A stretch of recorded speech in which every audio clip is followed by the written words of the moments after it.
Madem prenses olmak istiyorsun, o zaman prenses gibi davran. Madem prenses olmak istiyorsun, o zaman prenses gibi davran.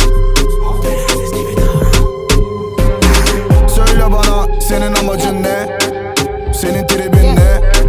Senin güzellik ne? Senden başkasına ben bakmam. Ben sana yalan atmam. Seni kafaya takmam. Beni çekemiyorsan bebeğim atla en üst kattan. Aşkım yazık şu haline senin. Gülüyorum sadece haline senin. Leylam yazık şu haline senin. Gülüyorum sadece haline senin. Madem prenses olmak istiyorsun, o zaman prenses gibi davran.